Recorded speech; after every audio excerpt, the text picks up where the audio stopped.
मित्रांनो नमस्कार. लोकराज्य अध्यासन कराडतर्फे आयोजित वाचन जागर उपक्रमात आपण ऐकतो आहोत.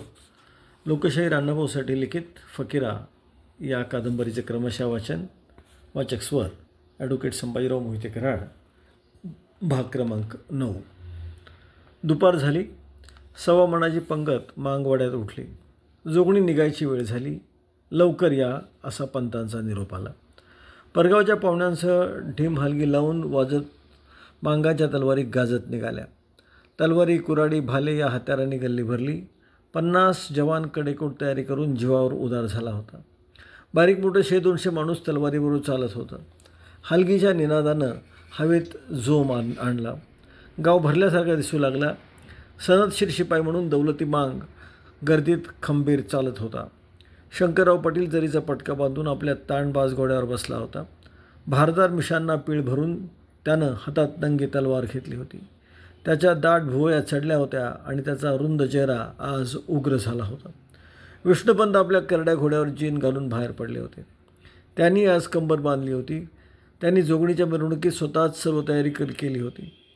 वाटा रोखून धरण्यासाठी घोडी नेमली होती. सर्व वाटा बरोबर रोखल्या की नाही हे ते स्वतः घोडदौडीनं पाहत होते. आज बामणाच्या अंगात राणूची मांग शिरला असं वाटतं असे लोक म्हणत होते. सूर्य पश्चिमेकडे झुकला आणि जोगणी निघाली. एकदम सर्व वाद्यांनी गजर केला.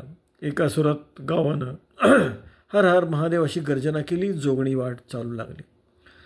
तरुण दिनुगुरव जोगा झाला होता आणि तसलाच देखणा गंगूसुतार जोगणी झाला होता. ते दोघे तलवारीच्या छायेत निघाले होते. गल्ल्या बोळं पडकी भिंताडं माणसांनी फुलली होती. लोकांच्या गर्दीतून जोगा आणि जोगणी पुढं सरकत होती. भाविक लोक श्रद्धेनं हात जोडत होते. जोगणी पुढे येताच राणूजीचं नाव ज्याच्या त्याच्या ओठावर नाचत होतं. एका दगडाच्या खिळ्यावर राधा आणि राही या सासवासुना उभ्या होत्या. फकीर आणि साधू आईचे हात धरून उभे होते. जोगणी येऊन त्यांच्या पुढून जाणार होती. जवळून दिसावी म्हणून राधा उशिरा तिथं उभी होती. मनात अनंत विचारांचे तरंग उठले होते. 12 महिन्यापूर्वी एक जीव कायमचा गेला, पण त्यानं या गावात कायमचा आनंद निर्माण केला. ती प्रचंड जत्रा त्याच्या रक्तानं भरत आहे. त्या रक्ताचं आणि आपलं जवळचं नातं आहे. म्हणजे हे सर्व आपल्यामुळंच होत आहे. ही माणसांची धावपळ, ही आरास, हे तोरण, हे बाजे, ह्या तलवारी, ह्या साऱ्यात आपला आत्मा संचारला आहे. राधा स्वतःला विसरली. विचारांच्या चक्रात सापडून भलतीकडेच निघाली. तोच वाद्यांचा गजर जवळ येऊ लागला. ते ऐकून ती भानावर आली.